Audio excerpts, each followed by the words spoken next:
چیزوں کو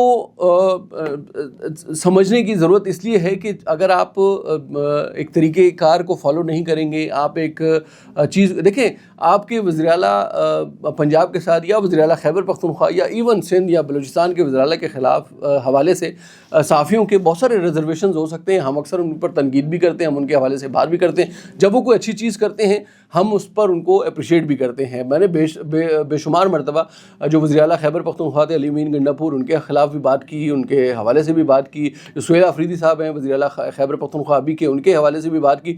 لیکن جب انہوں نے اچھا کام کیا، جو اچھی چیز کی، اس کی ہم نے تعریف بھی کی ہے.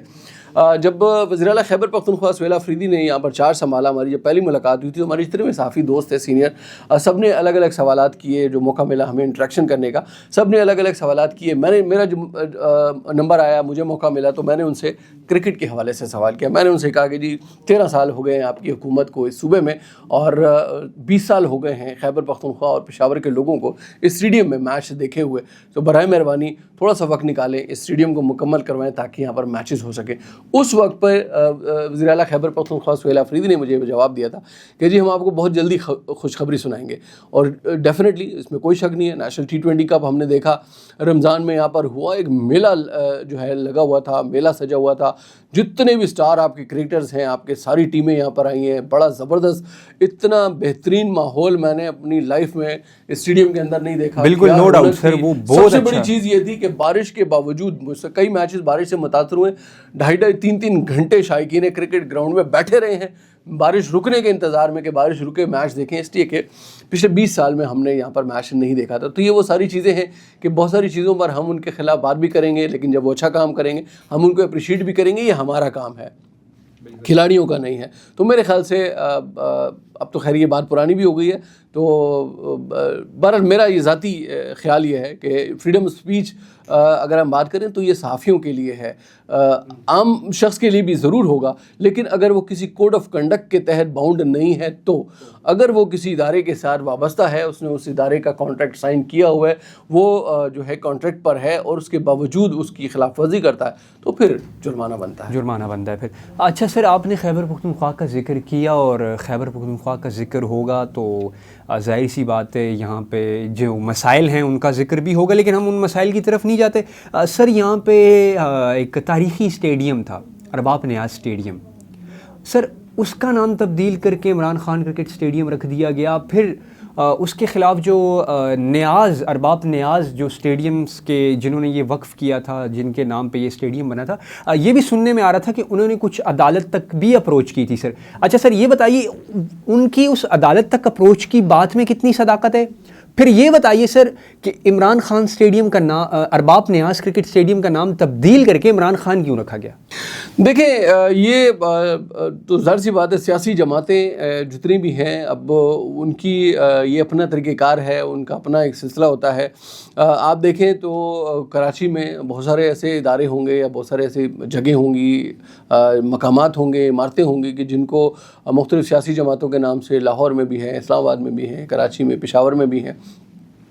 میرا خیال ہے کہ یہ ایک سیاسی جماعتوں کا اپنا ایک وتیرہ ہے، ان کا طریقہ کار ہے. اب دیکھیں انٹرنیشنل ایئرپورٹ جو ہے پشاور کا، وہ باچا خان انٹرنیشنل ایئرپورٹ کے نام سے ہے. ٹھیک ہے، عوامی نیشنل پارٹی کے دور میں یہ نام رکھا گیا تھا. میرے خیال سے وہ ایک بہت بڑی سیاسی شخصیت تھے اور ان کا کردار پاکستان کی سیاست میں ہمیشہ لوگوں کو یاد رہے گا. تو میرے خیال سے اگر اس کے اوپر ہم یہ اعتراض کریں کہ جی ان کا نام سے کیوں رکھا گیا، تو ایک بڑا اس کا کوئی جواز نہیں بنتا. ایک بلا جواز قسم کی ایک بات ہے کہ اس کے اوپر اعتراض کیا جائے. اسی طرح سے اگر آپ ارباب نیاز کرکٹ اسٹیڈیم کے نام کی تبدیلی کو دیکھیں تو اس میں 2 پہلو ہیں.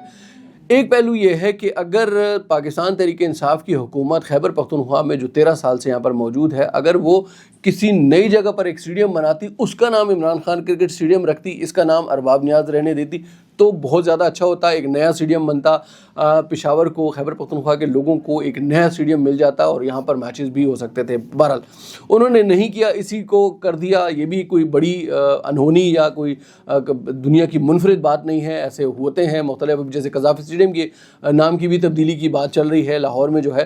تو اگر اس طرح کی کوئی چیز ہے تو میرے خیال سے جو وفاقی حکومت ہے اس کو بھی تھوڑا سا دل بڑا کرنا چاہیے تھا. اور پھر میرے یہ خیال ہے ذاتی حیثیت میں کہ وفاقی حکومت نے دل بڑا کیا ہے.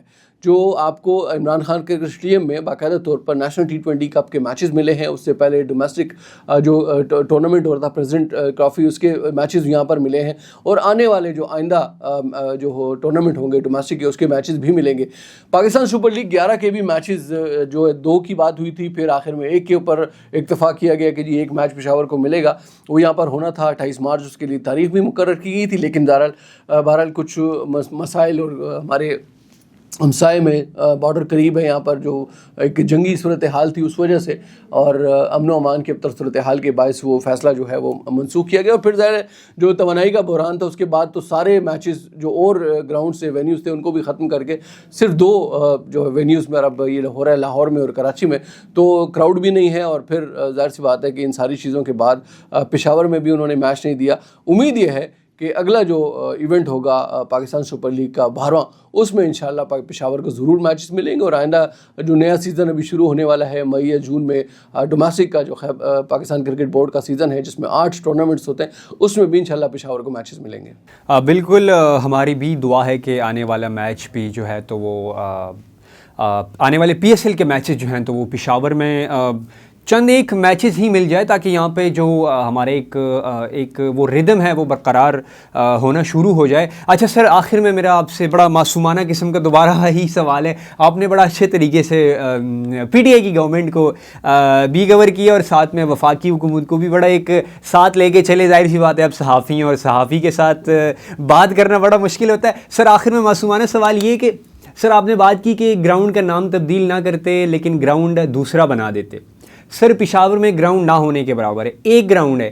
لوگوں کے لیے کیا میسیج ہے اور پھر حکومت کے لیے کیا میسیج ہے؟ سر ہماری طرح نوجوان کرکٹ کھیلنا چاہتے ہو, اور ظاہر سی بات ہے کرکٹ ایک شوق ہے اور جس کا کوئی مول نہیں ہے, تو یہاں پہ گراؤنڈز کی بہت کمی ہے. سر ابھی یہاں اس سوال میں سر آپ نے کسی کو فیور نہیں کرنا, اور دل کھول کر سر میں کہتا ہوں کہ آپ یہ ظاہر سی بات ہے یہاں پہ آپ کو بھی آپ پتہ ہے کہ کتنا بڑا ایشو ہے گراؤنڈز کے, تو کھل کر سر یہ معصومانہ سوال کے معصومانہ جواب نہ آئے. دیکھیں سب سے بڑی بات یہ ہے کہ میں نے کبھی بھی کسی بھی سیاسی جماعت کو ڈیفینڈ نہیں کیا, اس لیے کہ میں کسی سیاسی جماعت کا کارکن نہیں رہا. میں نے کبھی کسی سیاسی جماعت کے ساتھ وابستگی نہیں کی, اور میرے خیال سے کسی صحافی کو کرنی بھی نہیں چاہیے. جب آپ کسی سیاسی جماعت کے کارکن بن جاتے ہیں تو پھر آپ صحافی نہیں رہتے, اور جب آپ صحافی بنتے ہیں تو پھر آپ کسی سیاسی جماعت کے کارکن نہیں رہ پاتے. تو سمپل سی بات یہ ہے کہ پاکستان تحریک انصاف کی حکومت یہاں پر 13 سال سے موجود ہے, اور ان کی میرے حساب سے, میرے خیال سے کھیلوں کے میدان میں سب سے بڑی ناکامی یہی ہے کہ 13 سال میں وہ کوئی نیا گراؤنڈ نہیں بنا سکے. اس گراؤنڈ کو انہوں نے مکمل کرنے میں لگ بھگ 7 سے 8 سال لگا دیے ہیں, جبکہ یہ گراؤنڈ بھی اتنا کوئی بڑا لمبا چوڑا اس کے اندر کام نہیں تھا. یہ میرے خیال سے سال 2 سال میں, زیادہ سے زیادہ 3 سال میں مکمل ہو جانا تھا. بہرحال میں سمجھتا ہوں کہ گراؤنڈز اور بننے چاہیے. ایک یہ عمران خان کرکٹ اسٹیڈیم ہے, ساتھ ہی اس کے علاوہ حیدرآباد اسپورٹس کمپلیکس ہے, یا پھر قیوم اسٹیڈیم ہے جہاں پر انڈور جو گیمز ہیں اس کی سہولیات موجود ہیں.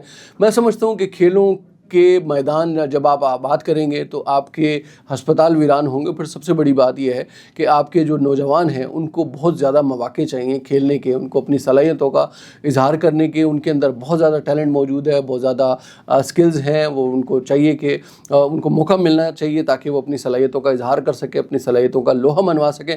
فائنلی یہ ہے کہ پاکستان تحریک انصاف کو نہ صرف پشاور میں بلکہ جو دیگر اضلاع ہیں وہاں پر بھی اور زیادہ گراؤنڈ بنانے چاہیے. بالکل ناظرین, جس طرح سر نے بات کی کہ خیبر پختونخوا میں کوئی ٹیلنٹ کی کمی نہیں ہے, اور اس بات کا اندازہ اس سے بھی لگایا جا سکتا ہے کہ پاکستان کرکٹ ٹیم میں 60% پلس جو ہے تو وہ ہمارے خیبر پختونخوا کے جو لڑکے ہیں وہ کھیل رہے ہیں. ناظرین یقیناً آج کا پروگرام آپ کو پسند آیا ہوگا, اور اگر آپ کو پروگرام پسند آئے تو کمنٹ سیکشن میں بتائیے اگلا پروگرام کس ٹاپک پہ ہونا چاہیے, کس طرح ہونا چاہیے اور کس انداز میں ہونا چاہیے, کیونکہ آپ کی فیڈ بیک بڑی ضروری ہوتی ہے, اور آپ کی فیڈ بیک جب آتی ہے تو ہم مزید نکھر کر اور اچھے انداز میں پروگرام کر پاتے ہیں. اگلے پروگرام میں ملتے ہیں اور آپ کی رائے کے ساتھ ملیں گے. تب تک کے لیے اجازت دیجیے اپنے ہوسٹ عبدالوہاب کو. اللہ حافظ.